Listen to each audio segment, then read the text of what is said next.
Poor mother takes daughter to buy birthday present with only 40, but a young billionaire sees everything and does something unexpected. The first ray of sunshine entered through the small apartment window. Emily opened her light blue eyes and jumped out of bed like a rocket. "Mommy, Mommy, it's my birthday." The high-pitched voice echoed through the rooms.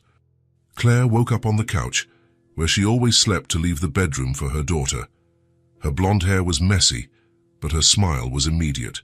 "Happy birthday, my princess!" Emily ran and jumped into her mother's lap. Her golden curls bounced as she laughed, her blue eyes shining with joy. 5 years old. Now I'm a big girl. Claire hugged her daughter, feeling her heart ache. 5 years. How quickly it had passed, and how difficult it had been. "Shall we have a special breakfast?" "With pancakes?" "Of course." Claire glanced discreetly at the wallet on the table. $40. That was all she had until the end of the month, but it was Emily's birthday. It had to be special. In the small kitchen, Claire made heart-shaped pancakes. The sweet smell filled the apartment. Emily clapped her hands when she saw them. "You're the best mommy in the world. And you're the best daughter." While they ate, Emily chatted about school, her friends, her dreams. Claire listened to every word, committing it all to memory. "Mommy, Emma got a beautiful doll last week. Her hair was just like mine." "Really? And Sarah has one too. All the girls in my class have pretty dolls." Claire felt a lump in her throat. She knew where this was going. "But you have your doll too, remember? The one we got last year." "I know, but..." Emily fidgeted with her fork, making a face. "So it's just that mine is different." Claire understood. Emily's doll was simple, bought at a thrift store. It was functional, it was loved, but it wasn't like the other children's. "How about we go out today? We can take a walk downtown and see what we find." Emily's eyes sparkled like stars. "Really, really? It's your birthday." After breakfast, Claire counted and recounted the money, $40. Maybe it would be enough to buy something nice, nothing too expensive, but something that would make Emily happy. She calculated mentally. She could afford a decent doll and still have a little left over for food for the week, though it would be tight. They got ready carefully. Claire put on the light blue dress that Emily liked best. It was simple, but it brought out the girl's eyes. Claire chose a white blouse and the jeans that were still in good condition. "We look beautiful," Emily said, twirling in front of the small bathroom mirror. Claire smiled, adjusting her daughter's curls. "Yes, we do." The street was busy. It was Saturday morning, and people were taking advantage of the good weather to go for a walk. Emily held her mother's hand tightly, observing everything with a child's typical curiosity. "Look, Mommy, that dog is just like the one at school. And that lady has hair like Grandma's. Mommy, why is that man wearing a suit on a Saturday?" Claire smiled at her daughter's comments. Emily always saw the world in a special way. Everything was interesting, everything had a story in her head. They walked for a few blocks until they reached the main street. There were the bigger stores, with colorful windows and a bustle of people coming and going. Claire knew the prices were higher, but she wanted Emily to see the options. "Can we look in the windows?" "Of course, honey." They passed by the bookstore, where Emily pointed to some children's books. By the clothing store, where she commented on a pink dress in the window. By the pharmacy, by the shoe store. Emily commented on everything, always excited, until they reached the toy store. The window display was a spectacle of colors: dolls, cars, games, stuffed animals, puzzles. It was like a magical world for a 5-year-old child. The store's internal lights made everything sparkle. Emily stopped in front of the glass and was silent for a few seconds. Her blue eyes scanned every item, but they always returned to the same place, always to her. "Mommy," she whispered, almost breathless. Claire followed her daughter's gaze. There she was, the most beautiful doll in the window. Curly blonde hair like Emily's, bright blue eyes, a pink dress with gold details, tiny white shoes. She was perfect. She was the kind of doll every little girl dreamed of having. "I want that doll, Mommy." Emily's voice came out louder than expected. Some people on the street looked. An old lady smiled tenderly. Claire knelt beside her daughter, placing a hand on her small shoulder. "She is very beautiful. She's the most beautiful of all. Can I have her?" Claire looked at the price tag, $85. Her heart sank. It was more than double what she had. "I'm sorry, honey, it's too expensive." "But Mommy," Emily's eyes started to get teary. "All my friends at school have one. I wanted to have one too." The girl's voice trembled. Claire felt as if someone had punched her in the stomach. Seeing her daughter sad on her own birthday was the worst feeling in the world. "Let's find another pretty one, okay? But I want this one." Emily pressed her little hand against the glass. "I know, sweetie. So I know you want it, but sometimes we can't have everything we want right away. Let's go inside the store and see what's in there. I'm sure there are other beautiful dolls." Emily nodded slowly, still looking at the doll in the window, as if saying goodbye to a dream. Across the street, a man stopped walking. Rowan had left the office early and decided to take a walk before returning to his empty apartment. He didn't usually pay attention to people on the street, always lost in thoughts about work or business, but something about that scene caught his attention. The blonde woman kneeling beside the little girl, the delicate way she spoke, how she tried to comfort her daughter. There was something there that touched Rowan in a way he couldn't explain. Maybe it was the patience in her voice, or the sadness in the child's blue eyes. He watched, hidden behind a lamppost. He didn't want to be intrusive, but he couldn't leave. It had been years since he had witnessed something so genuine. Claire and Emily entered the store. The atmosphere was even more impressive inside. Shelves filled to the ceiling, cheerful music playing softly, the smell of new toys in the air. The colors were vibrant, and there were children running from one side to the other with their parents. "Wow," Emily murmured, her eyes wide. The clerk approached. She was a young woman, with brown hair tied back and a friendly smile. "Can I help you?" "We're looking for a doll," Claire said. "It's her birthday today." "Happy birthday. How old are you?" "5, Emily replied, showing the fingers of her right hand. "That's great. 5 is a very special age. We have several beautiful options for girls your age." The clerk led them to a specific section at the back of the store. There were dolls of all types and sizes, some big, some small, some with long hair, others with short hair. A variety that made Emily curious, but not necessarily excited. "Look at this one," Claire said, picking up a doll with brown hair and green eyes. "So she's very beautiful. And look at this cute little outfit." Emily looked without much interest, shaking her head. "She's pretty, but..." "And this one?" Claire showed another, smaller, with black hair and brown eyes. "This one has a very sweet smile." "She's pretty too," Emily agreed, but without any excitement in her voice. Claire realized that her daughter was not excited. All the dolls were beautiful, but none of them sparked that special glint in her eyes. None were like the one in the window. "How about this little blonde one?" Claire picked up a medium-sized doll, simpler than the others. "Look at her little blue eyes. They look like yours." Emily held the doll and examined it carefully. She touched the blonde hair, looked into the blue plastic eyes.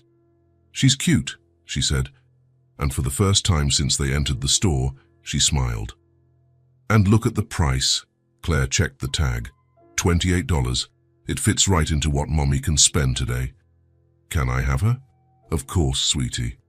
She'll be your playmate." It wasn't the doll of her dreams, but Emily seemed satisfied enough. Claire breathed a sigh of relief. At least her daughter wouldn't leave the store completely frustrated. They went to the checkout. Claire took the crumpled bills from her wallet. $12 would be left for the rest of the month. It would be very tight, but they could manage with rice, beans, and some basic things. "I'll wrap it up nicely for the birthday girl," said the clerk, grabbing a pink wrapping paper. While they waited, Emily hugged the new doll against her chest. What am I going to name her, Mommy? What name do you like? Bella. She looks like a Bella. Bella is a beautiful name for a beautiful doll. The clerk was finishing wrapping when an older woman approached. She was clearly the store manager, with more elegant clothes and a different name tag. "Excuse me," she said, smiling warmly. "I saw you looking at the doll in the window earlier." Claire tensed, holding Emily's hand. "How you would come on, but we chose this one. It's just that today," the manager continued, "we have a very special promotion for birthday girls." Claire frowned, confused. "What do you mean?" "The doll in the window is on a special discount today, exclusive for children who are having a birthday." "It's my birthday," Emily said, excited, her eyes shining again. "Then she's yours, dear." The manager signaled to the younger clerk, who seemed surprised for a moment, but then nodded as if understanding a silent instruction. "I'll get the doll from the window right now." Claire was completely confused by the situation. "But how much does it cost with the discount?" "Today's promotion makes it the same price as the one you chose. $28. "Really? Are you sure?" "Absolutely sure." Emily started jumping for joy, letting go of her mother's hand. "Mommy, it's the doll I wanted, the most beautiful one." Claire was still processing what was happening, but she didn't want to question it too much. Maybe it was just luck. Sometimes these things happened, right? Last-minute promotions, happy coincidences. The clerk brought the doll from the window in a special box. It was even more beautiful up close. The details of the dress, the small earrings in her ears, even the light pink painted nails. Emily held it as if it were the most precious treasure in the world. "Thank you, Mommy. It's the best birthday of my life." "Happy birthday, dear," said the manager. "I'm sure you two will be very happy together." Claire paid the $28, still in a bit of a shock from the sudden luck. The manager smiled and waved as they left the store. "Goodbye, come back soon." They left the store with Emily beaming, hugging her dream doll. Claire was grateful, but still puzzled by what had happened. It couldn't be a coincidence, could it? Across the street, Rowan watched everything with a small smile on his face. He had discreetly entered the store a few minutes before Claire and Emily reached the checkout. He had a quick word with the manager, explained the situation, paid the price difference for the doll, and asked for it to be presented as a special promotion. He didn't want to be recognized. He didn't want thanks.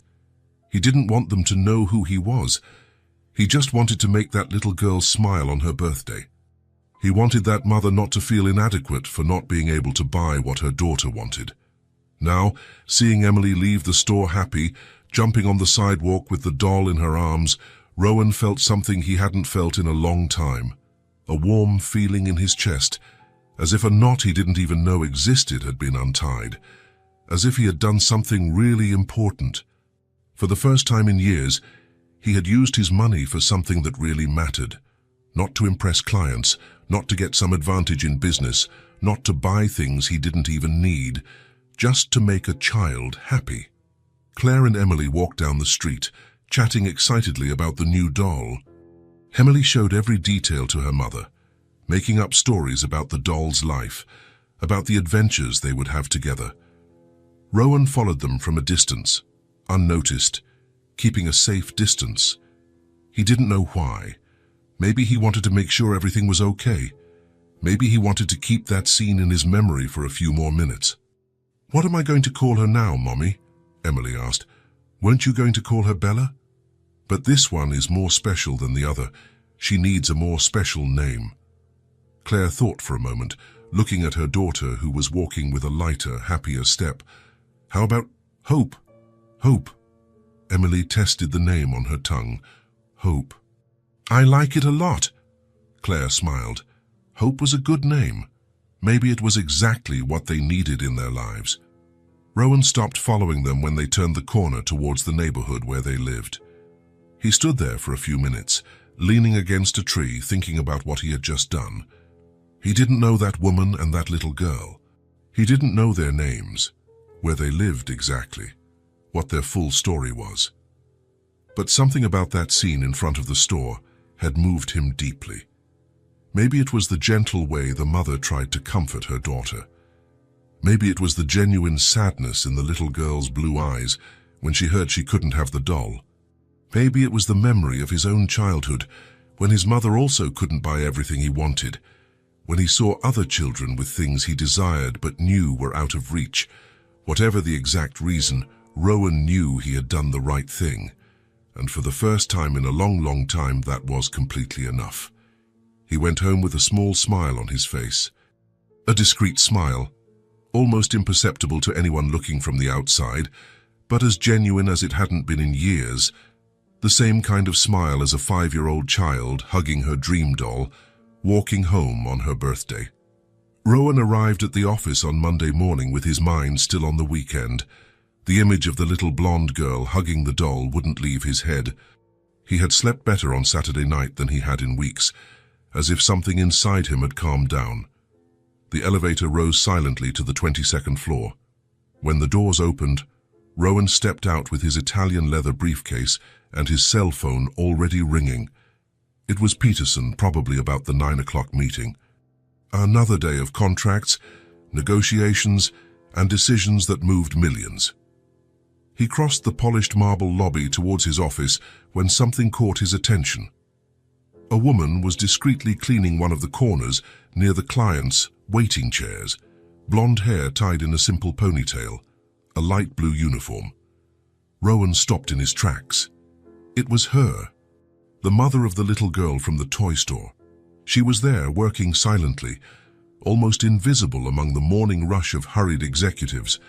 Claire was cleaning the glass of a coffee table with careful movements, not drawing attention to herself.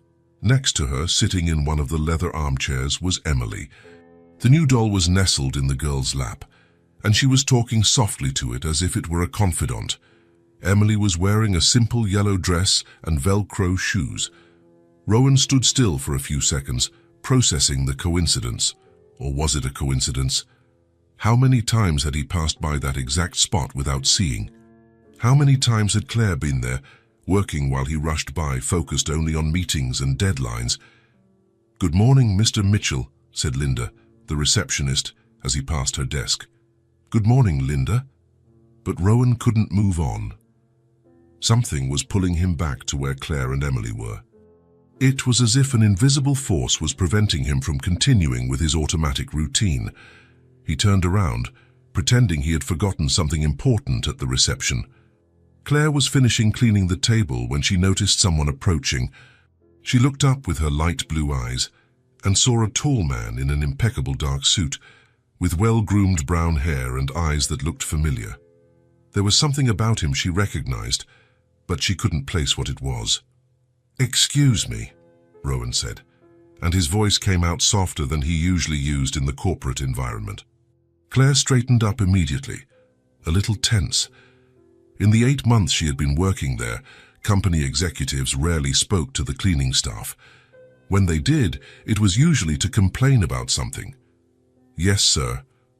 Rowan looked at Emily, who had stopped talking to the doll and was now watching him with the natural curiosity of children. "Is she your daughter?" "Yes, sir.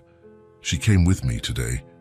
Claire's voice had a defensive tone, as if she were justifying something that could be considered inappropriate. "I hope it's not a problem.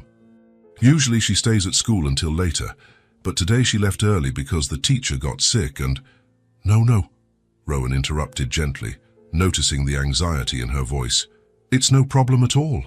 On the contrary." He knelt to be at Emily's level, who was holding the doll against her chest like a protective shield. "Hi? What's your name?" "Emily," the girl replied without shyness but cautiously. "And this is Hope." She showed the doll, and Rowan felt his heart give an irregular leap. It was the exact same doll from the window, the doll he had anonymously bought 2 days before. The curly blonde hair, the pink dress with gold details, even the small white shoes. "Hope is a very beautiful name for a very beautiful doll." "My mommy chose it," Emily said, looking at Claire with adoration. "She said it's what we need most." Rowan looked at Claire, who was watching the interaction with a mixture of tension and curiosity. There was something touching in the way she protected her daughter. "She can come any time," Rowan said, standing up slowly. "She brightens up the place." Claire blinked twice, as if she hadn't understood correctly. "What?" "Your daughter. She can come whenever she needs to. It's good to have children around here. The atmosphere becomes more human." It was absolutely true. Rowan looked around the cold and impersonal lobby, all grey marble and glass, full of serious people rushing from one side to the other. Emily's presence brought something different. Colour, life, something he didn't know was missing. "Thank you, sir." "Rowan. You can call me Rowan." "Thank you, Rowan." "I'm Claire." For the first time in 8 months, Rowan really looked at her, not as the cleaning lady who worked in the lobby, but as Claire, a person with a name, a story, dreams. Her blue eyes had a depth that surprised him. There was tiredness there, but also a silent strength and a dignity that impressed him. How had he never paid attention before? Claire had always been there every weekday, doing her job with discretion and efficiency, and he passed by her as if she were part of the furniture. "How long have you been working here, Claire?" 8 months. 8 months. Rowan felt a deep embarrassment. 8 months passing by her almost every day, and he had never really seen her. He had never asked her name, never recognized her existence as a human being. "Rowan?" A voice called from the other side of the lobby. It was Peterson, his partner, carrying a pile of documents. "The 9 o'clock meeting has already started. The investors are waiting." "I'm coming," Rowan shouted back, but he didn't move. He looked at Claire and Emily one more time, as if he wanted to engrave that moment in his memory. "I have to go to a meeting, but it was a pleasure to truly meet you." "Likewise, Rowan." There was something different in the way Claire said his name, not Sir or Mr. Mitchell, just Rowan, as if he were a normal person. As he walked hurriedly to the meeting room, Rowan couldn't concentrate on what Peterson was saying about the Japanese investors. His mind was on Claire and Emily in the lobby, on how genuinely surprised Claire had been when he said Emily could come any time. The meeting dragged on all morning. Discussions about technology investments, international market analysis, quarterly projections that seemed like abstract numbers. Rowan participated automatically, giving appropriate answers, but a significant part of his attention was elsewhere. When he finally left for lunch 2 hours later, the first thing he did was look for them. Claire was now cleaning the huge windows on the ground floor, using a small ladder to reach the higher parts. Emily was sitting in a nearby chair, with a coloring book open on her lap and pencils scattered around. Rowan stopped at the building's cafeteria and bought a turkey sandwich, apple juice, some chocolate chip cookies, and a banana. Simple food, suitable for a child. He went back to where they were. "Emily," he called softly, not wanting to startle her. The girl looked up from her coloring book, where she was coloring what looked like a castle. "Hi, Rowan." It was fascinating how quickly children adapted to people. Emily already treated him like a long-time acquaintance, without the social barriers that adults created. "Have you had lunch yet?" "Not yet. Mommy said we'll eat when she finishes cleaning all the windows." Rowan looked at Claire, who had come down from the ladder and was watching the conversation attentively, the cleaning cloth still in her hand. "I brought you a snack," he said to Emily, showing the bag from the cafeteria. "Sana, if your mom lets you, of course." Claire hesitated for a long moment. Rowan could see the conflict in her eyes, pride versus need, independence versus her daughter's hunger. "You didn't have to bother." "I know I didn't have to, but I wanted to." There was something in the absolute simplicity of the answer that touched Claire deeply. It wasn't disguised pity. It didn't seem like condescending charity. It was just basic human kindness. "You can accept it, honey." Emily clapped her hands with joy and made room in the wide chair for Rowan to sit next to her. "Look what I'm coloring." It was a complex drawing of a family. Father, mother, and daughter holding hands in front of a house with a flower garden and a large tree. "It's getting very beautiful. You have a lot of talent. Do you want to color with me? There's still a lot of space." Rowan looked around discreetly. He, an executive in a $1,000 suit, about to sit on the floor of his own company's lobby to color with a 5-year-old child. If someone from the board of directors saw him, of course, it would be an honor. Emily took a light blue pencil from the box and handed it to him with ceremony. You can color the sky, but be careful not to go outside the lines. Rowan took the pencil, which seemed tiny between his fingers, accustomed to signing contracts. He began to color carefully, trying to maintain uniform movements. It had been literally decades since he had done something like this. Do you work here every day? Emily asked, completely focused on painting the mother figure's dress. I do, almost every day. Are you important? Rowan laughed softly, a genuine laugh. Why do you ask? Because you wear very important clothes, and everyone talks quietly and walks fast when you pass by. It was a surprisingly perceptive observation for a child. Rowan had never thought about the effect his presence had on people. And you? Do you like coming here with your mom? I like it a lot. It's quiet and has these comfy couches. At school, sometimes there's a lot of noise and chaos. Do you always come with your mom after school? Yes. I leave school and come straight here. I wait for her to finish work. Sometimes it takes a while, but I don't mind. Rowan stopped coloring for a second. Every day, Emily came to the office after school and waited patiently. A 5-year-old child, sitting quietly for hours while her mother worked to support them both. Don't you get bored waiting? Not much. I draw, play with Hope. Sometimes I read the little books Mommy buys, and now I can color with you. Is Hope enjoying her new home? Emily hugged the doll affectionately. She loves it. She said she's never had a room of her own before, and that she really likes the new bed we made out of a box. Rowan smiled, touched by the child's fertile imagination and Claire's creativity in making a little seem like a lot. Emily, said Claire, approaching with the cleaning spray bottle. Don't bother Rowan. He must have important things to do. He's not bothering me at all, Rowan replied quickly. In fact, I'm learning important things here. Learning what? She's teaching me to color without going outside the lines. And, Emily interrupted, excited with a sudden idea. I can also teach you how to fold a napkin into a flower shape. What do you mean? Emily took one of the napkins from the snack and began to fold it with her skillful and concentrated little fingers. Look, the teacher taught us last week.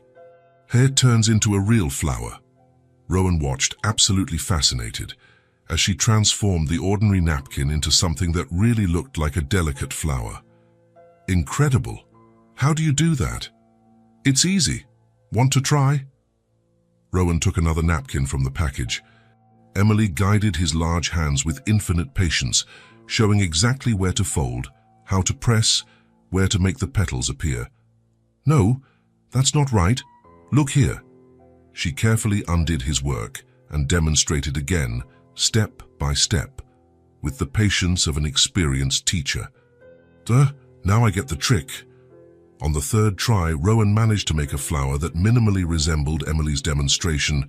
It's beautiful, she said, clapping with genuine enthusiasm. Rowan felt proud in a way he hadn't experienced in years, proud to have made a simple napkin flower, proud to have earned a child's smile and approval.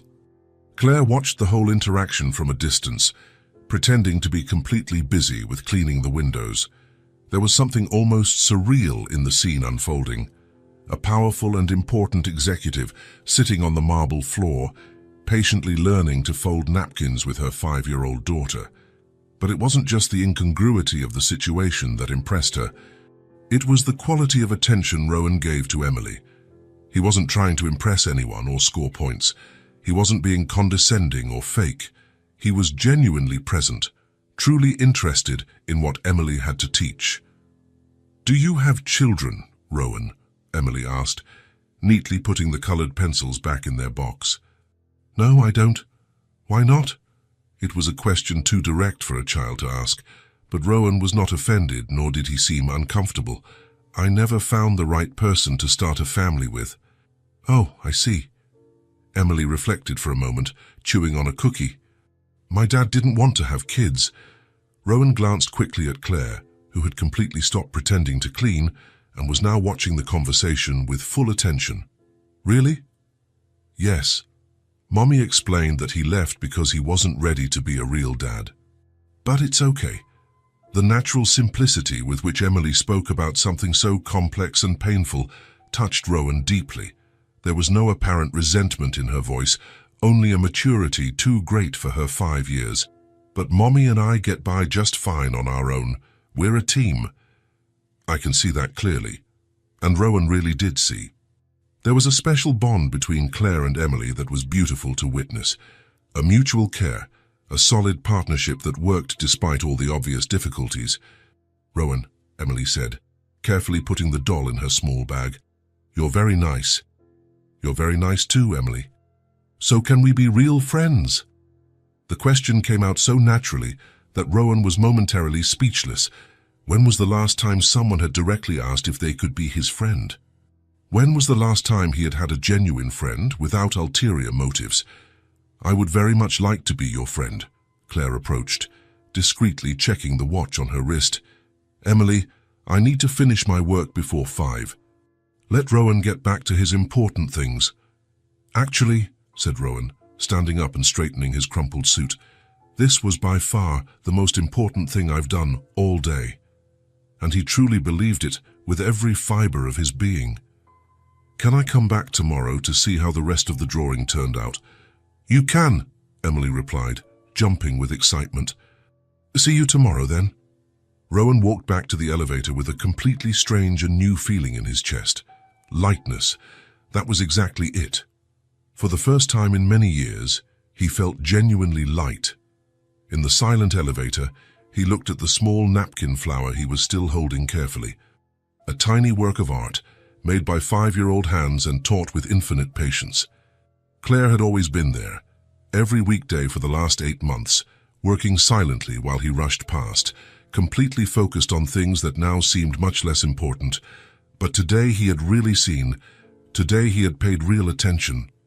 And he discovered that sometimes the most valuable things in life are right in front of us, patiently waiting for us to stop running and look. It was Thursday of the following week, when Rowan finally gathered the courage. He had spent 4 days watching Claire work, chatting casually with Emily, feeling the weight of the unspoken truth grow in his chest. He could no longer pretend that their meeting at the store had been a coincidence. Claire was cleaning the tables in the corporate cafe when Rowan approached. Emily was at school, so it was the perfect time for a serious conversation. He had mentally rehearsed several times how he would begin, but now seeing Claire there, all the planned words seemed inadequate. No, Claire, he said, his voice lower than usual. She looked up, always a little cautious when he appeared without Emily around. Hi, Rowan. Emily will only be here in 2 hours. I know. Actually, I wanted to talk to you, alone. Claire stopped cleaning, holding the damp cloth in her hands. There was something in his tone that put her on alert. So I talk about what? Rowan looked around. The cafe was empty, but he still felt exposed there in the middle of the lobby. Can we sit for a minute? Claire hesitated. Talking to Rowan in front of Emily was one thing. Sitting down for a private conversation was something else entirely. But something in his expression made her nod. They sat at one of the small cafe tables. Claire kept her hands busy with the cleaning cloth, as if she needed something to hold on to. Claire, Rowan began, looking directly into her blue eyes, I need to tell you something about Emily's doll. Claire's heart leaped. She had always known that promotion had been too strange to be true, but she had preferred not to question it, not to look a gift horse in the mouth. What about the doll? Rowan took a deep breath. It was now or never. I was the one who bought the doll. Claire remained completely still for a few seconds, processing the words. What do you mean? On Saturday, when you were in front of the toy store, Rowan continued, the words now tumbling out in a torrent since he had begun, I saw you at the window. I saw how Emily looked at that doll. I saw you trying to console her. Claire felt her face flush. She remembered that moment. The frustration of not being able to give her daughter what she really wanted. The feeling of inadequacy that had haunted her for the rest of the day. You saw us. I was across the street, and something touched me. Rowan paused, searching for the right words. I couldn't get it out of my head. The way you spoke to her, how you tried to make her feel better. So I went into the store before you got to the checkout and asked the manager to make it look like a promotion. Claire was silent for a long moment. When she finally spoke, her voice came out weaker than usual. Why? Because... Rowan hesitated. How could he explain something he didn't fully understand himself? Because your daughter deserved to have that doll. Because you deserved to see her happy. And because, Ian, for some reason, I needed to do that. You didn't know us. That's true. I didn't. So why care? Rowan looked at his own hands. It was a fair question, but he didn't have a simple answer. My mother raised me alone too, he said finally. I remember similar moments, her trying to work miracles with very little. And I remember what it was like to want something that was out of reach. Claire felt something stir in her chest. It wasn't pity in his eyes. It was something different, something she wasn't used to seeing. Did you do it out of pity? No, Rowan answered immediately, looking into her eyes again. I did it because I saw an incredible mother trying to give her daughter the world. I did it because I saw a special child who lights up any place she goes. I did it because... He paused, searching for the right words. Because you two reminded me of what really matters. Claire studied his face, looking for signs of falsehood or condescension, but what she saw was raw honesty. There was something in Rowan's clear eyes that she rarely saw in people. Genuine respect. Your daughter is very intelligent, Rowan continued. The way she sees the world, how she treats people. You've done an amazing job raising her. It was hard, Claire admitted, almost without thinking. I'm sure it was. But look at the result. They were silent for a few minutes. Claire processed the revelation, rearranging her understanding of the past few days. Rowan had bought the doll. Rowan had been watching even before they met. You must think I'm a terrible mother, she said finally, not being able to buy a simple doll for my daughter. Claire, Rowan's voice became firmer. I think you're one of the most impressive people I've ever met. She looked up, surprised. What do you mean? You work here every day. You raise a daughter alone. You make her feel loved and safe despite all the difficulties, and you still manage to maintain your dignity, your strength. That's no small thing. Claire felt her eyes burn. It had been a long time since someone had recognized her effort, who saw beyond the circumstances and saw what she was trying to do. I didn't want you to find out, Rowan continued. I didn't want you to feel, I don't know, embarrassed or indebted to me. And now? Now I wanted you to know that it wasn't pity. It wasn't charity. It was admiration. Claire looked at him for a long moment. She had spent so many years being judged, being seen as a poor thing, as someone who couldn't make it in life. It was strange, and at the same time comforting to be seen differently. Thank you, she said, and the word was loaded with meaning. For what? For telling me the truth.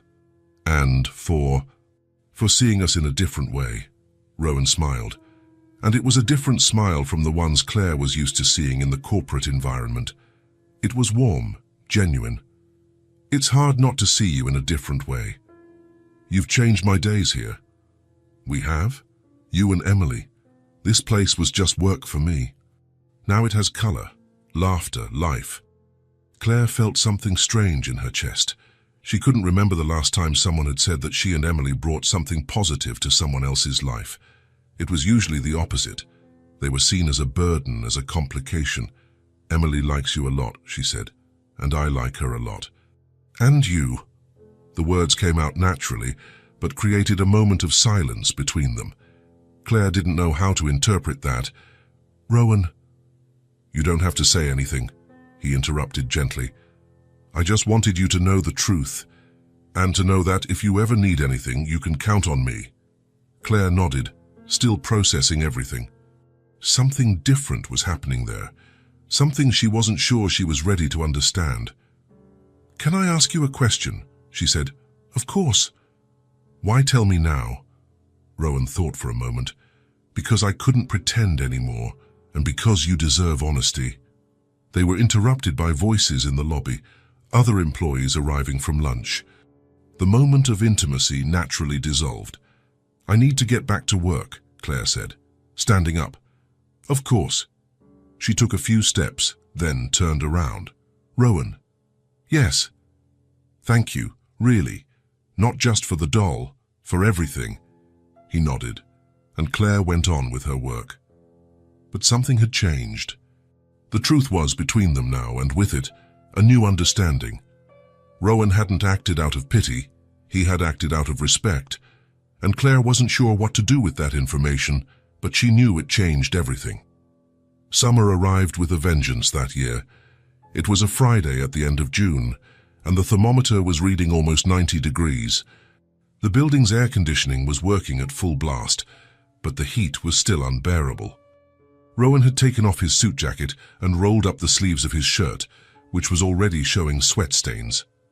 When he went down to the lobby in the middle of the afternoon, he found Emily sitting in her usual armchair, but this time she was visibly uncomfortable with the heat.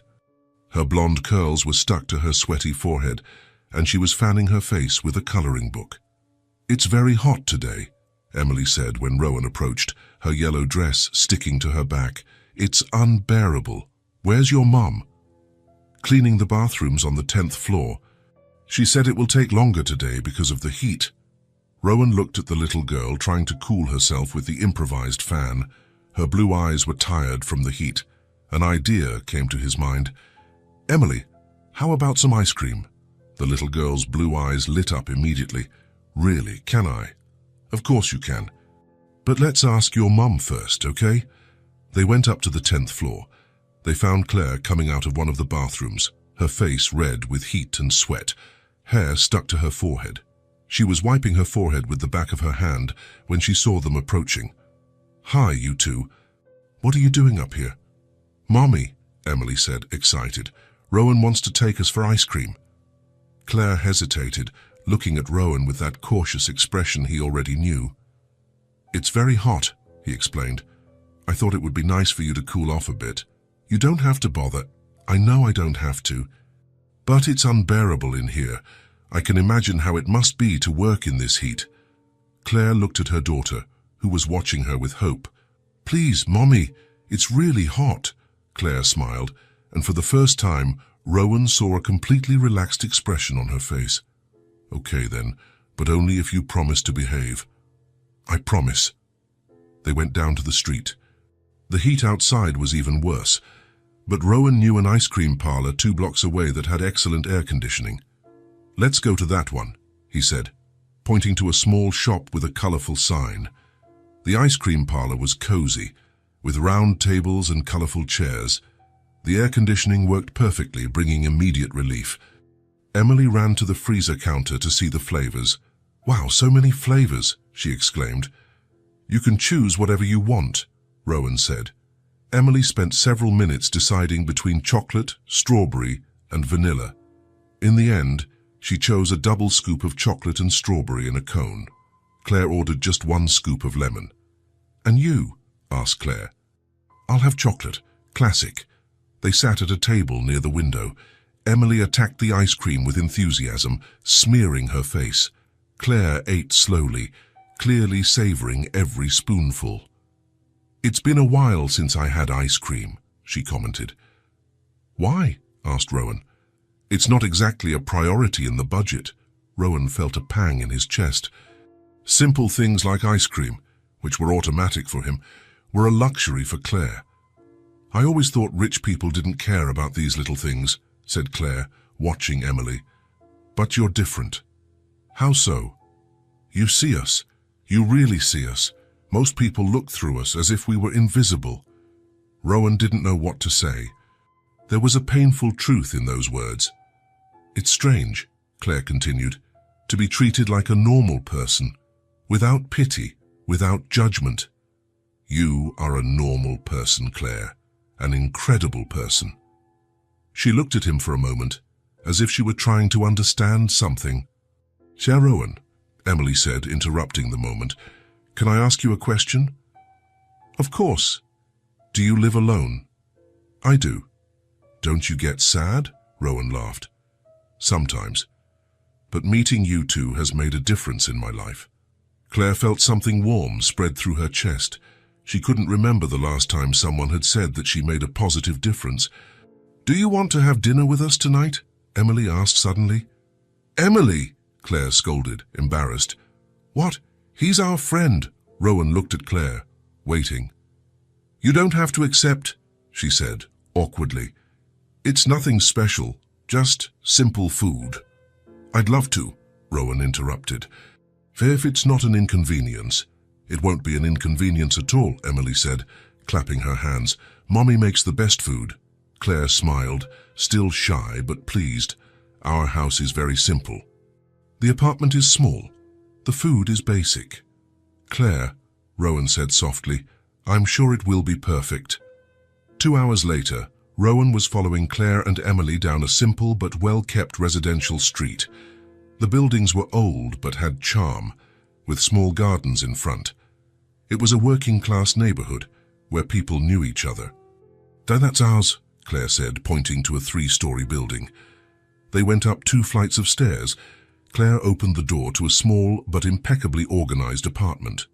The living room had a beige sofa, a small table, an old television, and shelves with children's books. It was simple, but there was care in every detail. "Sorry for any mess," Claire said, even though there was no mess. "It's beautiful here," Rowan said, and it was true.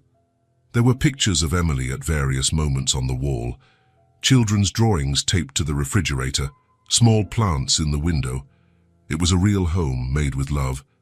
"Sit on the couch," said Claire. "I'll make dinner." "Can I help?" "No need." "Relax." Rowan sat down while Emily ran to the bedroom to get drawings and her doll-bound Hope. The kitchen was open to the living room, so he could see Claire working. She moved with efficiency, cutting vegetables, seasoning meat, turning on the stove.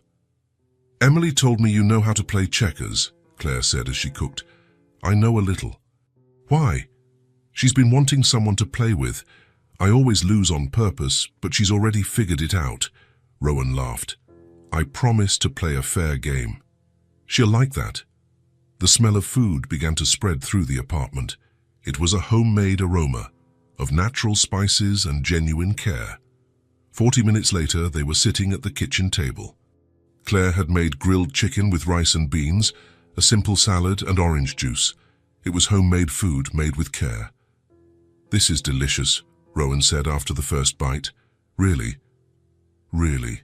It's been a long time since I've had a meal made with so much care." Claire smiled, clearly pleased with the compliment. The conversation flowed naturally during dinner. Emily told stories from school. Claire talked about work.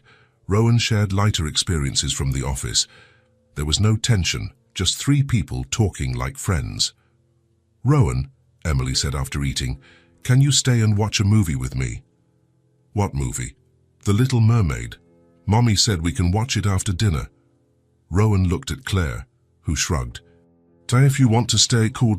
Of course I do." After helping with the dishes, they settled on the couch. Emily squeezed in between Rowan and Claire, with Hope in her lap. Rowan had taken off his shoes and rolled up the sleeves of his shirt. He looked completely at ease. During the movie, Claire watched Rowan discreetly. He laughed at the jokes along with Emily, made comments about the characters, seemed genuinely involved. There was nothing forced about his presence there. "Do you like this part?" Emily asked when Ariel started to sing. "I do. She has a dream and she fights for it, just like Mommy," Emily said naturally. "What do you mean?" asked Rowan. "Mommy always dreamed of studying. She tells me sometimes." Claire was embarrassed. "Emily, it's true. You said you wanted to have a profession of your own." Rowan looked at Claire with interest. "What kind of study?" "It's not important," Claire said, wanting to change the subject. "It's important to me," Rowan said. Claire sighed. "I always wanted to do nursing. I like taking care of people. But with Emily, work, bills, there was never enough time or money. It's never too late, Rowan said. It is for me. I'm 28. I have a daughter, responsibilities. 28 is young, Claire. You have your whole life ahead of you. She looked at him, seeing something in his eyes that she couldn't quite identify, but that made her feel hopeful. The movie ended with Emily practically asleep, leaning against Rowan. Claire carried her to the bedroom, gave her a bath and put on her pajamas. When she returned to the living room, Rowan was arranging the sofa cushions. You didn't have to tidy up, she said. Habit. They were silent for a moment. Thank you for today, said Claire. The ice cream, accepting the dinner invitation, Emily was very happy. And you, Claire looked at him. I was happy too. It was a simple admission, but loaded with meaning. It was a perfect day, said Rowan. It's been a long time since I've felt so at home. At home? Yes. Here, with you. It's strange, but I feel like I'm part of the family. Claire felt her heart race. There was something in the way he said that. Rowan, I'm sorry if that was inappropriate. I didn't mean to. It wasn't inappropriate, she interrupted. It's just that I feel that too. Like you're a part of it. They looked at each other for a moment that seemed to last longer than it should have. I have to go, Rowan said finally. Tomorrow is Saturday, but I have a few things to take care of. Of course. He picked up his jacket and shoes. Claire? Yes? Thank you for letting me be a part of it, even if just for one night. She walked him to the door. You can come back whenever you want. When Rowan went down the stairs, Claire stood at the door for a few minutes. Something had changed that night. The barriers she had carefully built around her heart had cracked. For the first time in a long time, she had looked at someone without defenses, without fear. And Rowan hadn't seemed like a visitor in her home. He had seemed like a part of it. The following weeks established a new rhythm in the office. Rowan began to appear in the lobby with a frequency that even Linda, the receptionist, noticed. It was no longer just casual encounters or sporadic conversations. It had become something intentional, part of his daily routine. Every morning around 9:30, Rowan would come down with 2 cups of coffee from the special machine on the executive floor. One for him, the other he would discreetly leave on the table next to where Claire worked. He never made a fuss, never drew attention to the gesture. He simply left it there as if it were the most natural thing in the world. Good morning, Claire, he would say, placing the steaming cup within her reach. Good morning, Rowan. Thanks for the coffee. It was always the same exchange, simple and comforting. Claire had stopped protesting after the 3rd time. There was something in the naturalness of the gesture that completely disarmed her. Peterson, his partner, even commented in a meeting, "You've been different lately, Rowan, less tense." Have I? Yes. Even your posture has changed. You seem more relaxed. Rowan didn't answer, but he knew Peterson was right. There was something about the morning conversations with Claire that calmed him in a way he had never experienced.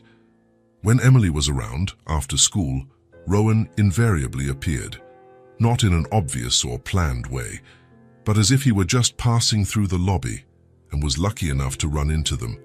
How was school today, he would ask, bending down to be at Emily's level. Good. We learned about butterflies.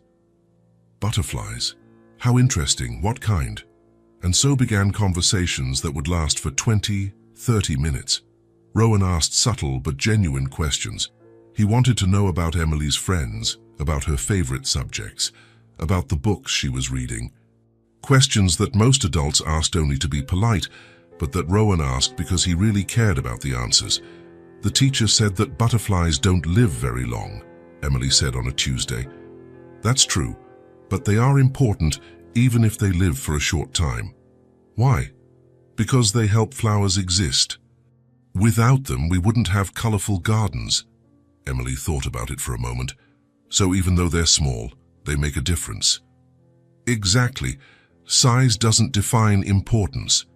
Claire, who was listening while organizing the cleaning supplies, smiled discreetly. Rowan always found a way to make Emily feel special, important. On Thursdays, when Emily had art class at school and always arrived excited about some project, Rowan showed genuine interest in every detail. "I made a drawing of our family," Emily said one of these afternoons, showing a paper with 3 colorful figures. "Our family?" Rowan asked, curious. "Yes, me, Mommy, and you." Claire stopped cleaning for a second, watching from a distance. Rowan held the drawing carefully, as if it were a precious work of art. "It's beautiful.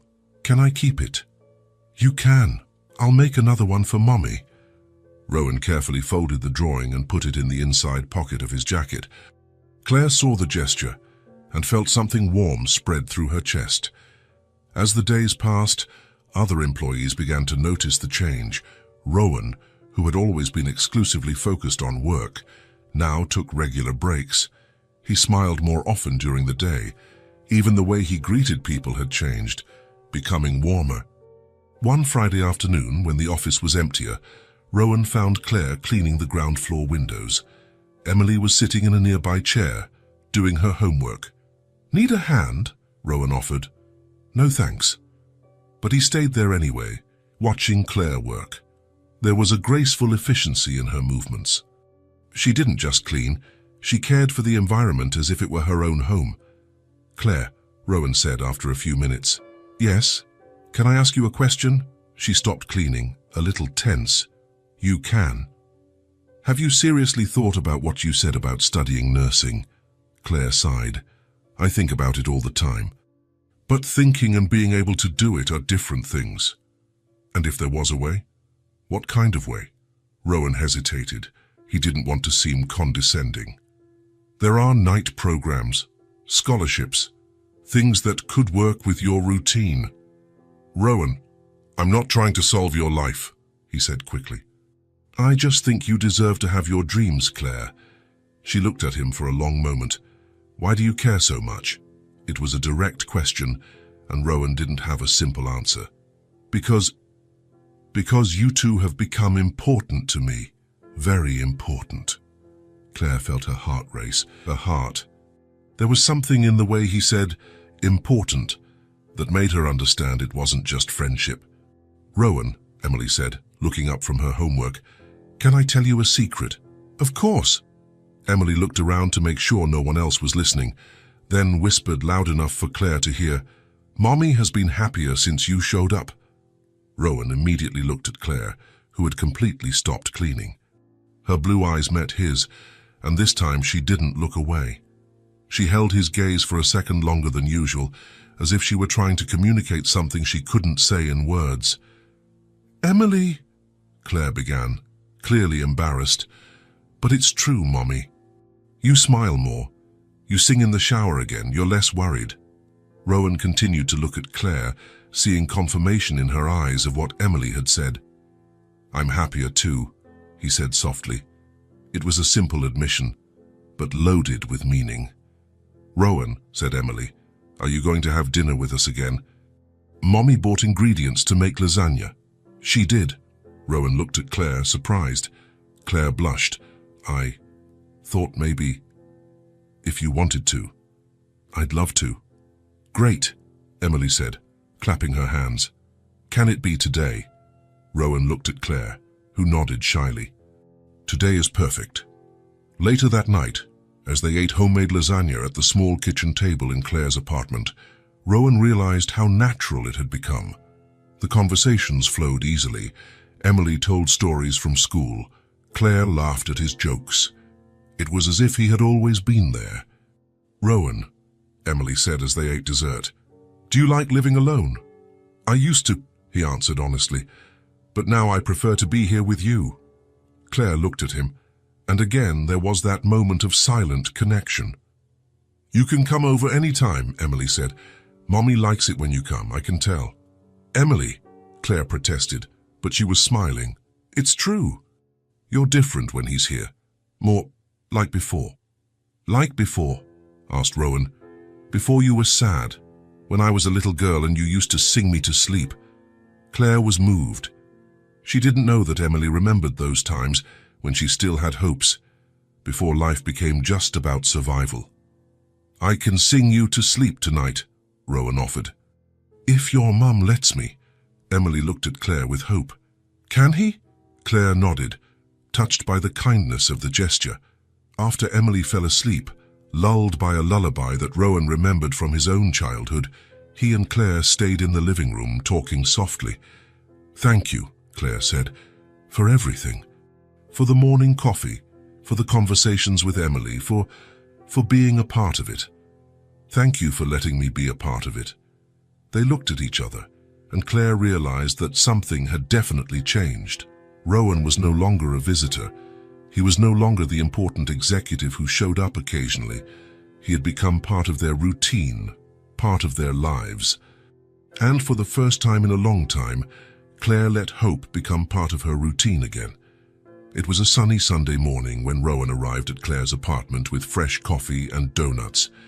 It had become a weekend routine. He would show up with some simple excuse, and they would always welcome him as if he were part of the family. Emily was in the living room playing with puzzles, while Claire organized some clothes on the couch. It was a quiet domestic scene, the kind of moment Rowan had never experienced in his own empty house. "Good morning, everyone," he said, entering with the smile that had become automatic in their presence. "Rowan!" Emily ran to hug him, leaving the puzzle pieces scattered. "Did you bring donuts?" "I did. The chocolate ones you like, and some with colorful frosting." Claire smiled, coming to greet him. "You don't always have to bring things, Rowan." "I know, but I like to. It's part of my Sunday now." They settled at the small kitchen table. The apartment was filled with morning light, and there was an aroma of fresh coffee that Claire had prepared. Emily ate her donut while talking about a funny dream she'd had the night before. "In my dream, I was flying like a bird," she said, gesturing excitedly. "And I had a dad who flew with me." The comment created a momentary silence at the table. Claire tensed, not knowing how to react to these occasional mentions Emily made about having a father. Rowan looked at Emily, then at Claire, seeing her discomfort. "Emily," he said softly, "can you tell me about your dad?" Claire opened her mouth to interrupt, but Rowan made a gentle gesture for her to let Emily speak. There was a genuine curiosity in his voice, without judgment or embarrassment. "I didn't know him," Emily said with the natural simplicity of children. "Mommy said he left before I was born." "Emily," Claire began, visibly uncomfortable with the direction of the conversation. "It's true, isn't it, Mommy? You told me he didn't want to stay." Claire sighed, looking at Rowan with an expression that mixed vulnerability and resignation. "It's true." "Can you tell me what happened?" asked Rowan, his voice filled with genuine curiosity, free of any judgment. Claire hesitated for a moment, nervously fidgeting with her coffee cup. It was a story she rarely told, and never to men. "He left when he found out I was pregnant." The words came out simple, direct, but loaded with an old pain that still echoed after all these years. He said he wasn't ready to be a father, that he was too young, that he had big plans for his life, and that I should resolve the situation. Rowan felt a silent anger rise in his chest, but he kept his expression calm and attentive. "How old were you?" 22. I was working in a clothing store at the mall, living in a tiny apartment that I shared with a roommate. When I found out I was pregnant, I thought we would stay together, build a family." Claire paused for a moment, looking at Emily, who was now distractedly playing with the donut crumbs, making small drawings on the table, but he disappeared. Literally. He moved to another city, blocked my phone, deleted all his social media, as if me and the baby were just an inconvenient problem to be avoided. Claire took a sip of coffee, as if she needed courage to continue. "His parents called me once. They offered me money to not cause trouble." As if Emily were trouble. Rowan was silent for a few seconds, processing the story. There was a painful familiarity in those words, echoes of his own childhood. "Mine abandoned us too," he said, almost whispering. Claire looked up, completely surprised. Rowan had never mentioned his family before. "What? My father. When I was 7, one day, he just didn't come home from work. It was the first time Rowan had shared this part of his life with anyone other than therapists and medical records. He felt an urgent need for Claire to know that she was not alone in this experience. He left a note in the kitchen saying he couldn't carry the weight of responsibility anymore, that he needed to be free to live his own life. Rowan looked at Emily, who was now paying attention to the conversation with the natural curiosity of children. My mother was left alone with me. She worked 2 jobs during the day, studied at night to try to get a better position, a better life for both of us. Rowan's voice carried a mixture of old pain and deep admiration. She gave everything she had to raise me. She gave up her own dreams, her own youth, her own relationships. I am what I am today entirely because of her. Claire felt her eyes begin to sting. There was a shared pain in those words, an understanding she had never found in anyone before. And I see that in you, Rowan continued, looking directly at Claire with an intensity that made her feel seen in a completely new way. The same silent strength, the same absolute dedication, the same way of putting your child first, always, even when it means putting yourself last. Claire had to blink several times to hold back the tears that insisted on forming. That's why you understand us, she said, finally understanding the special connection between them. That's why I see what others can't see. I see a woman who works miracles every day, who turns a little into a lot, who creates happiness and stability even when life is difficult and uncertain. Mommy, Emily said, climbing into Claire's lap with the keen perception of children. Why are you getting sad? I'm not sad, sweetie. I'm touched. Is touched good or bad? It's very good, Claire said, hugging her daughter tightly. It's when someone says something that touches our heart in a beautiful way. Rowan watched the mother and daughter embrace and felt an emotion he couldn't properly name. It was gratitude, admiration, and something deeper that he was just beginning to recognize in himself. Want to play outside? Emily asked, always full of energy.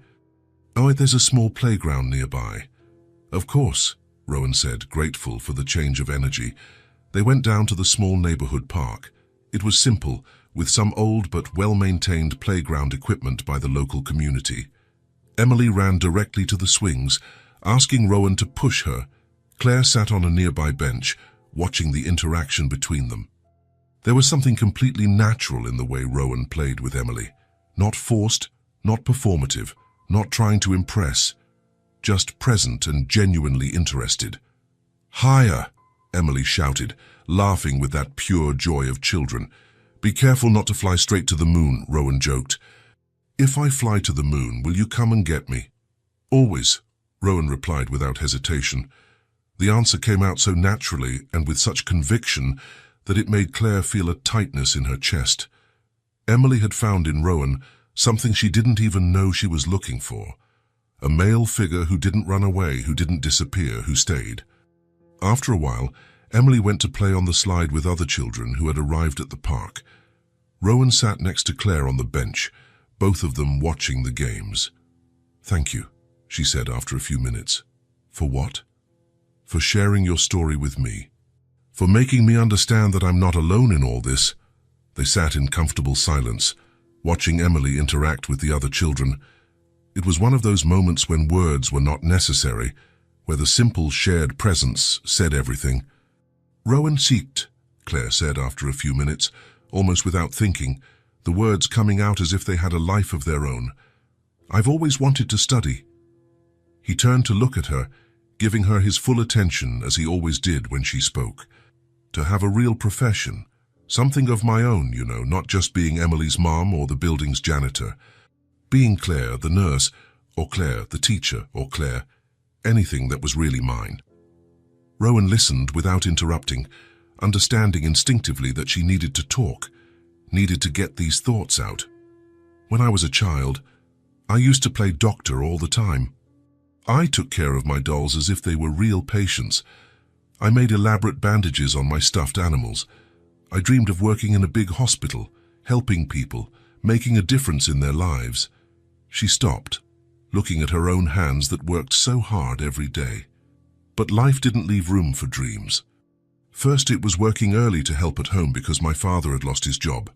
Then it was dating. Then the unexpected pregnancy. And when Emily was born, any dream I had became a luxury I simply couldn't afford.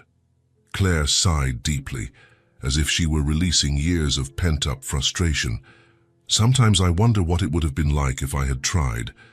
If I had fought harder for my dreams, if I had been braver. Rowan was silent for a moment, carefully choosing the words that could make a difference.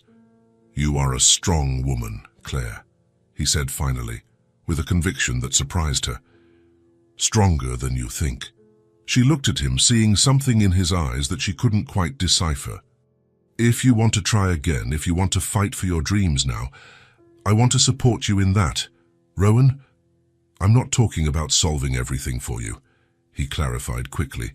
"I'm talking about being by your side while you solve it, about believing in you when you can't believe in yourself." Claire felt her heart race. There was something in his voice, in the absolute certainty with which he spoke, that made her believe that maybe, just maybe, it was still possible. "Why would you do that for me?" "Because you deserve it. Because Emily deserves to see her mother fulfilling her dreams and being happy. And because—" Rowan hesitated for a moment, then continued with complete honesty. "Because you and Emily have shown me what a real family is, and families support each other unconditionally." Claire looked deeply into his eyes, seeing a sincerity that completely disarmed her. For the first time in a long, long time, someone not only believed in her, but was genuinely willing to prove that belief with concrete actions. "Dad, you really think I could do it?" "I'm absolutely sure.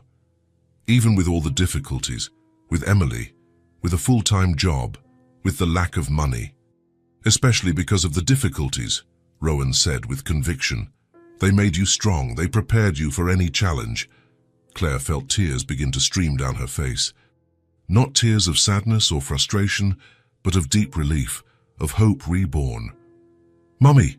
Emily ran up to them, interrupting the moment. "Why are you crying?" "They're happy tears, cum sweetie." "What do you mean, happy tears?" "Sometimes we cry when we're very, very happy. Are you really happy?" Claire looked at Rowan, then at her daughter, feeling a lightness she hadn't experienced in years. "I am very happy." Emily climbed onto the bench between them, satisfied with the answer. "Then I'm happy too." They stayed there, the three of them sitting on the bench in the small park, watching other families play around them. But for the first time in a long time, Claire didn't feel like an observer of a life she couldn't have. She felt like part of a real family. When it started to get dark and they returned to the apartment, Claire was different. There was a lightness in her step, a hope in her eyes that Rowan hadn't seen before, as if a long-closed door had opened again. "Rowan," she said, as they were saying goodbye at the door. "Thank you for believing in me. Thank you for letting me believe." After he left, Claire spent a long time thinking about the conversation. For the first time in years, her dreams didn't seem impossible or childish, not because someone was going to make them come true for her, but because someone believed that she was capable of making them come true herself. And sometimes that's exactly what we need to start. Someone who believes in us until we learn to believe in ourselves again. 3 weeks had passed since that conversation in the park, and the routine had changed in a subtle but profound way. Rowan was no longer an occasional visitor. He had become part of their daily lives. There wasn't a specific moment when this happened. It just happened naturally, as if it had always been this way. It was a rainy Tuesday when Rowan arrived from work directly at Claire's apartment. He had a key now. Claire had insisted after the 3rd time he was left waiting in the rain because she was at the market with Emily. "I'm home," he announced, taking off his wet coat.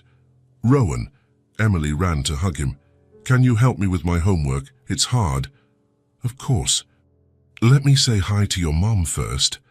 Claire was in the kitchen, preparing dinner.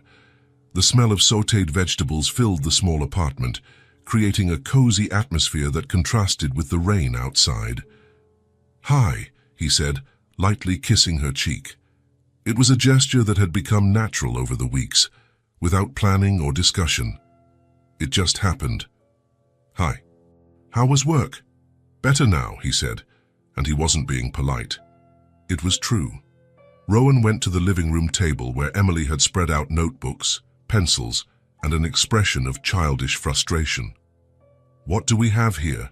he asked, sitting next to her. "English homework. I have to write the names of 10 animals, but I don't know how to spell some of them. Let's see, which ones have you done? Cat, dog, bird, fish." Emily pointed to each word written in a child's careful handwriting. "They're all correct. Very good. Which ones are missing?" "Butterfly," Emily said, making a face. "It's too hard. How do you think you spell butterfly?" Emily thought for a moment, biting the tip of her pencil. "With a B." "Exactly. With a B. Now try." Emily began to write slowly. B-U-T-T. "That's it. Keep going." From the kitchen, Claire watched the scene while stirring the sauté. There was something deeply touching in seeing Rowan bent over Emily's notebook, with the infinite patience that only someone who truly cares can have. "B-U-T-T-E-R-F-L-Y, Emily said. "Proud? Perfect. You're very smart. Now it's elephant. How do you spell elephant?" "Think about the sound, elephant. What letter does it start with?" That's right," Claire smiled, continuing to cook. It was amazing how Rowan could turn homework into a game. Emily, who always resisted her lessons, was genuinely excited. "Rowan," Emily said after finishing elephant, "are you always going to live with us?" The question came out with the direct simplicity of children, but it carried a weight that made both Rowan and Claire stop what they were doing. "Why do you ask?" Rowan said softly. "Because I like you here, and Mommy likes you too." "I can tell." Claire felt her face flush. It was true, but hearing it from Emily's mouth made it all the more real.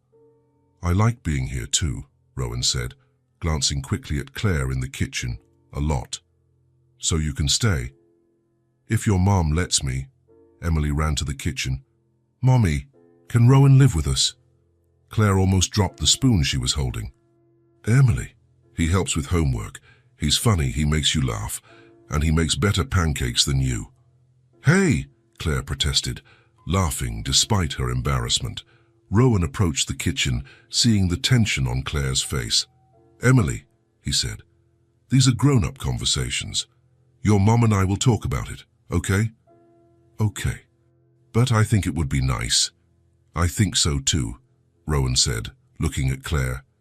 Dinner was as always, relaxed, full of Emily's stories about school, laughter at Rowan's jokes, the feeling of normalcy that all three of them had begun to value. "Rowan," Emily said as they ate dessert, "can you teach me how to make those napkin flowers again?" "Of course, but only after you finish your homework." "I already finished. You helped me, remember?" "That's right, so let's do it." After dinner, while Claire washed the dishes, Rowan and Emily sat on the living room floor with colorful napkins. Rowan showed each fold with patience, and Emily tried to imitate his movements. "Like this?" she asked, holding a slightly crumpled napkin. "Almost. Here, let me show you." Rowan guided her little hands, helping her make the right folds.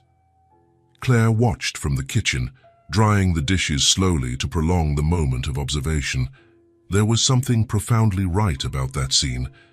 Rowan on the floor with Emily, both of them focused on a simple task, laughing when something went wrong, celebrating when it went right. It was the kind of moment Claire had always dreamed of for her daughter. "I did it," Emily shouted, holding an almost perfect napkin flower. "It's beautiful." "You're an artist. I'll make one for you, one for me and one for Mommy." "Great idea." Claire finished putting away the dishes and joined them on the living room floor. It was a small apartment, but at that moment it seemed immense, full of possibilities. "Look, Mommy," Emily showed her creations. "I made flowers for our family." Family. The word came out naturally from Emily's mouth, as if it had always been obvious. Claire felt her heart race. "They're beautiful, sweetie." "Now you have to talk about Rowan living here," Emily said with the determination of a child who has decided something important. "Emily," Claire began.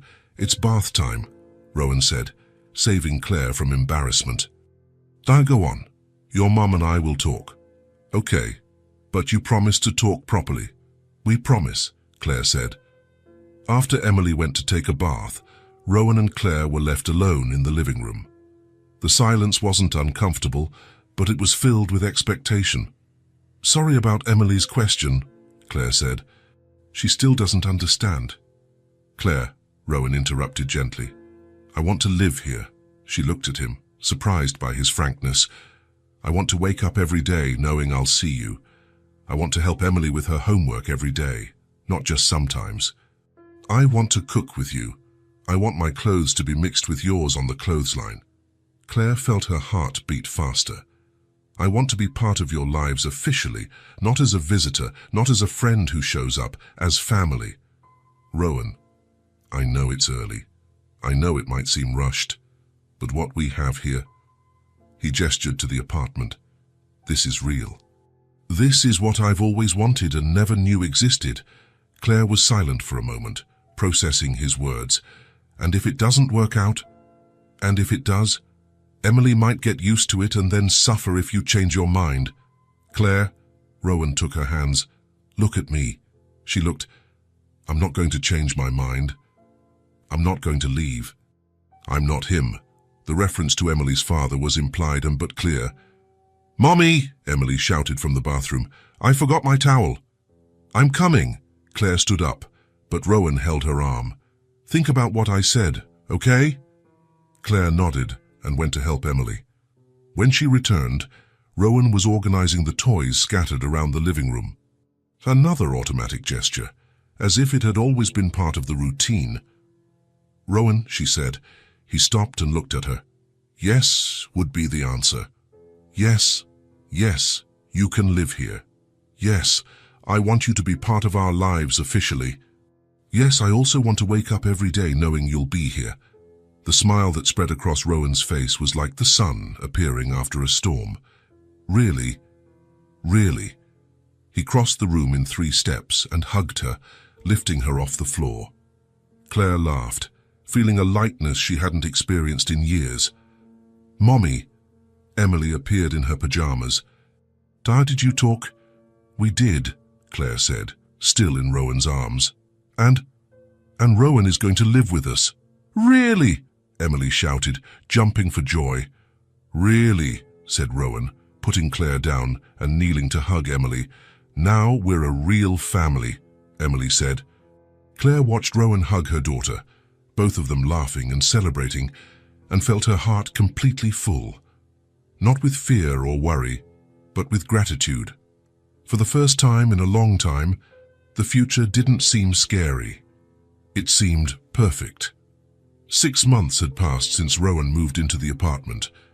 Life had taken on a new, richer, more complete form than any of the 3 had imagined possible. Claire no longer worked as a cleaner.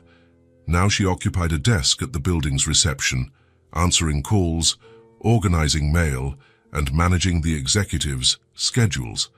Linda had retired, and Rowan had suggested Claire for the position. "So you know this building better than anyone," he had said. "And you have a way of treating people that makes all the difference." He was right. Claire adapted quickly, and soon the executives were commenting on how the reception had become more efficient and welcoming. 3 nights a week after work, Claire went straight to college. She had managed to get a partial scholarship for the nursing program, and Rowan covered the rest without making a fuss about it. It was just another household bill, he would say. "How was class today?" Rowan would always ask when she got home. "Hard, but good," was Claire's most common answer. "I'm learning about anatomy." "It's fascinating." Rowan listened to every detail, genuinely interested. He helped with her studies when he could, took care of Emily on the nights Claire had exams. On this Friday afternoon, Claire arrived home from college earlier than usual. She found Rowan in the kitchen preparing dinner, with Emily sitting on the counter helping. "You're early," Emily said, running to hug her mother. "The professor cancelled the last class," Claire explained. "I couldn't remember the last time we had a Friday night all together." "Then tonight is movie and popcorn night," Rowan declared. During dinner, Emily talked about a school project where she had to draw her family. "I drew the three of us," she said, showing the paper. "Rowan is in the middle because he's the tallest. The teacher asked if Rowan is my dad," Emily continued. "I said he's my Rowan. It's different, but it's better." Rowan felt his chest tighten with emotion. Being Emily's Rowan was a title he carried with pride.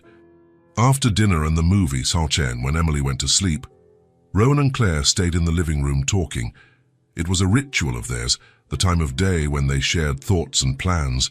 "Claire," Rowan said after a comfortable silence, "can I tell you something?" "Always." He was quiet for a moment, organizing his words. "I always wanted to start a family," he said finally, "but I was afraid."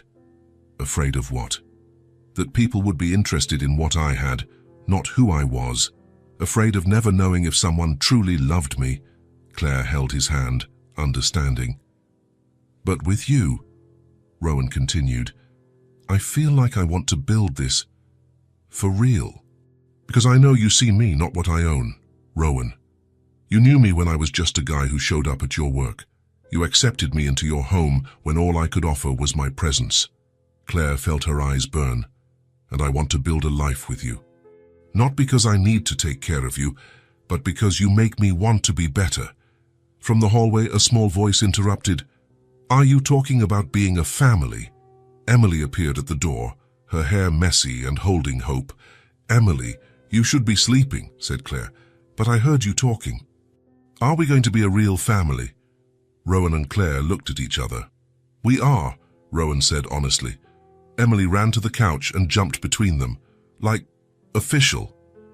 "If you want," said Rowan. "I do," Emily shouted, then covered her mouth. "Sorry, but I really want to." She looked at Rowan with those serious blue eyes. "I always wanted someone to call Dad." The simplicity of the sentence hit Rowan like a bolt of lightning. He felt his eyes well up with tears. "And I always wanted someone to call me that," he said, his voice choked with emotion. Emily threw herself into his arms. "So now you're my dad. Can I call you Dad?" "You can," Rowan barely managed to speak. "I'd love that."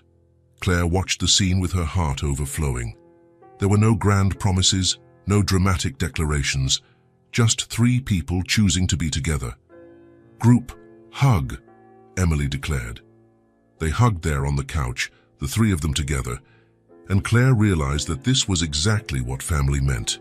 Not blood, not papers, not conventions, choice. Presence. Love built day after day. "Dad," Emily said, testing the word. "Yes, daughter," Rowan replied, and the word came out naturally. "Now can you teach me to drive when I grow up?" "Of course, but only when you're 18. 15, 18, 17, 18 and not a day before." Emily sighed dramatically. "Okay, but you promise you'll be here?" Rowan looked at Claire, then at Emily. "I promise. I'll be here for everything." "Your grandchildren?" Claire laughed. "Our grandchildren," Rowan corrected, looking at her with a smile that promised exactly that, a complete future built together. That night, after Emily finally went to sleep, Rowan and Claire lay in bed talking softly.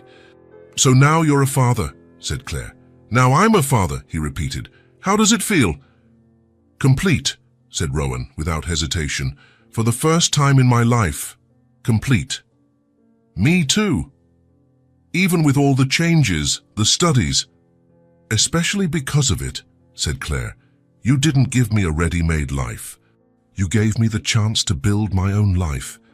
Rowan kissed her gently. "I love you, Claire. I love you too. And tomorrow we continue building." That was it.